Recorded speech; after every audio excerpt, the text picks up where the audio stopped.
امریکی فوج کی ایران پر میزائلوں کی بوچھاڑ، سینٹ کوم کا تیسرے مرحلے میں 140 فوجی اہداف کو نشانہ بنانے کا دعویٰ۔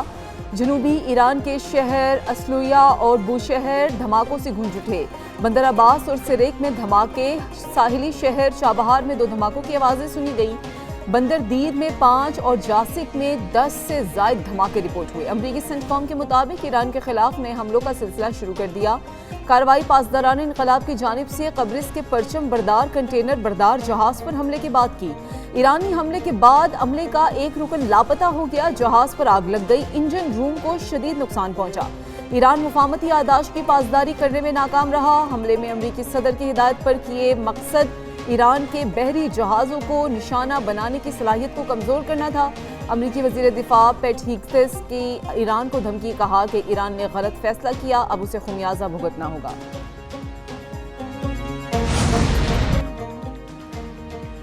ایران کا امریکی تنصیبات پر جوابی وار، خطے میں امریکی فوجی اڈوں پر حملے، کویت اور بحرین میں امریکی فوج کے اسلحہ ڈیپو اور ریڈار سائٹس کو میزائلوں اور ڈرون سے نشانہ بنایا گیا۔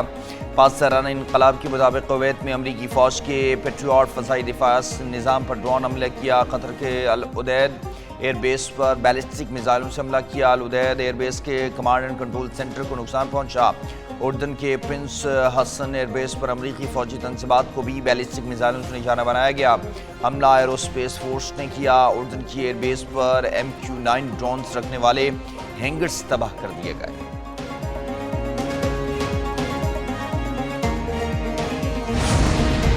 ایرانی حملوں کے بعد خلیجی ریاستوں میں دفاعی نظام متحرک۔ متحدہ عرب امارات میں بھی ایرانی حملوں کا الرٹ جاری۔ اماراتی وزارت دفاع کے مطابق مختلف شہروں میں میزائل ناکارہ بنائے جانے کے باعث دھماکوں کی آوازیں سنی گئیں۔ اماراتی حکام کی شہریوں کو محفوظ مقامات پر رہنے کی ہدایت۔ بحرین میں بھی ایک بار پھر خطرے کے سائرن بج اٹھے۔ وزارت داخلہ نے کہا کہ شہری قریب ترین محفوظ مقامات پر منتقل ہو جائیں۔ قطر کی وزارت داخلہ نے دوسری بار سیکیورٹی الرٹ جاری کر دیا۔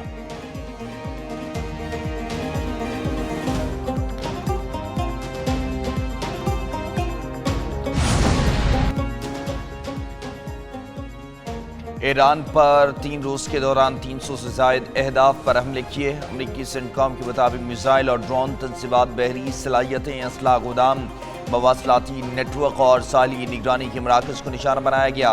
مئی کے آغاز سے اب تک 800 سے زائد تجارتی جہازوں کو آبنہ ہرمز سے گزرنے میں مدد فراہم کی گئی۔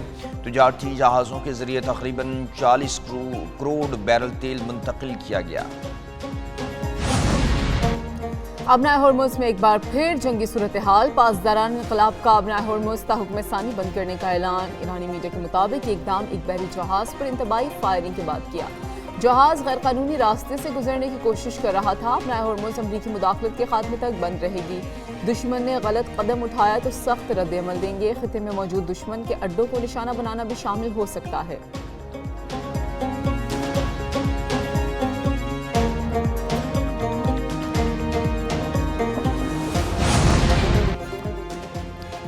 ایران کے چیف مذاکرات کار باقر کالیباف نے امریکہ کو خبردار کیا، کہا یک طرفہ معاہدے کا دور ختم ہو چکا، ہم نے کہا تھا اپنے وعدے پورے کرو یا قیمت چکاؤ، حقیقت اب دروازہ کھٹکھٹا رہی ہے۔ کالیباف نے مفاہمتی یادداشت کے آرٹیکل 5 کی تصویر شیئر کر دی۔ آرٹیکل 5 آبنہ ہرمز کو ایرانی اقدامات کے تحت دوبارہ کھولنے سے متعلق۔ ایرانی وزارت خارجہ کے ترجمان مشیر علی صفری نے کہا کہ امریکہ نے مفاہمتی یادداشت کے وعدے پورے نہیں کیے۔ آبنہ ہرمز کے اقدامات ایران کے اختیار میں ہیں۔ جنوبی بحری راستہ معاہدے پر عمل درآمد میں رکاوٹ بن رہا ہے۔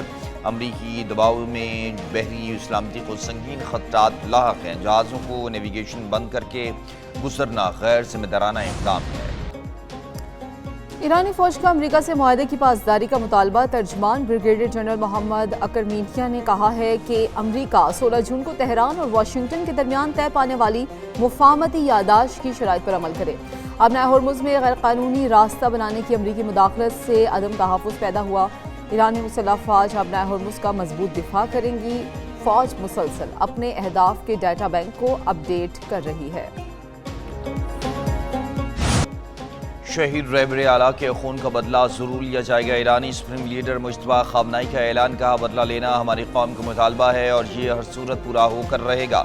ایرانی عوام کے مجرم کو پرسکون موت میسر نہیں آ سکے گی، شہید رہنما کی فکر اور جدوجہد کو ہر قیمت پر محفوظ رکھا جائے گا، مشکلات سے مرعوب ہوئے بغیر شہید رہنما کے مشن کو آگے بڑھائیں گے۔ شہید آیت اللہ خامنہئی کی تعزیتی جلوس میں کروڑوں افراد نے شرکت کی، تہران، نجف، کربلا اور مشہد میں عظیم الشان اجتماعات ہوئے۔ تعزیتی جلوس میں شریک افراد کا دل کی گہرائی سے شکریہ ادا کرتا ہوں۔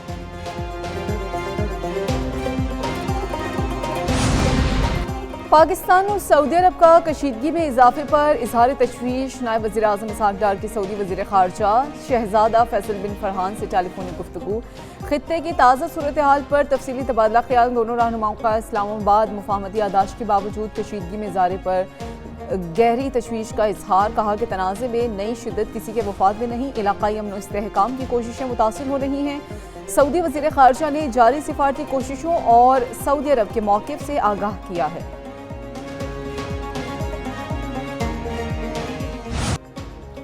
بلوچستان میں امن دشمنوں پر زمین تنگ، پاک فوج، ایف سی او اور پولیس کا مشترکہ آپریشن شعبان جاری، کارروائیوں کے دوران مزید 24 خارجی مارے گئے۔ آپریشن شعبان میں ہلاک دہشت گردوں کی مجموعی تعداد 67 ہو گئی۔ آپریشن 5 جولائی سے آپریشن شعبان اور دیگر کارروائیوں میں 105 خارجی دہشت گرد ہلاک ہو چکے۔ سیکیورٹی ذرائع نے بتایا کہ دشوار راستوں، پہاڑوں میں چھپے دہشت گردوں کو ہوائی اور زمینی ایکشن کے ذریعے نشانہ بنایا گیا۔ آخری دہشت گرد کے خاتمے تک بلوچستان میں آپریشن جاری رہے گا۔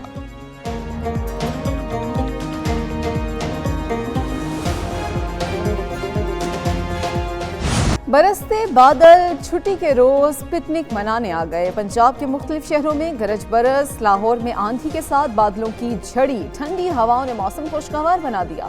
فیصل آباد اور گرد و نواح میں کہیں ہلکی کہیں تیز بارش، اوکاڑا، سیالکوٹ، پتوں کی شاہکوٹ میں بادل برسے۔ ظفروال میں تیز بارش سے نشیبی علاقے زیرآب۔ پنجاب کے بیشتر اضلاع میں آئندہ 24 گھنٹے میں مزید بارشوں کی پیشگوئی۔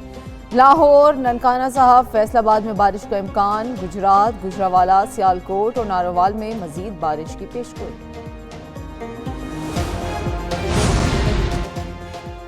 دو روزہ OIC خواتین وزارتی کانفرنس کا اسلام آباد میں آغاز۔ کانفرنس میں 57 رکن ممالک کے نمائندوں کی شرکت۔ وفاقی وزیر قانون اعظم نذیر تارڑ نے کہا کہ آج کانفرنس کے تکنیکی اجلاس جاری ہیں، کل کے اجلاس میں مبصرین اور وزارتی وفود شریک ہوں گے۔ OIC کانفرنس کی میزبانی پاکستان کے لیے اعزاز ہے۔ کانفرنس کی چیئرمین شپ مصر سے پاکستان کو منتقل ہوگی۔ خواتین کے کردار اور ترقی کا جائزہ لیا جائے گا۔ خواتین کے حقوق کے ایجنڈے کو آگے بڑھائیں گے۔ وزیر اعظم افتتاحی اجلاس سے خطاب بھی کریں گے۔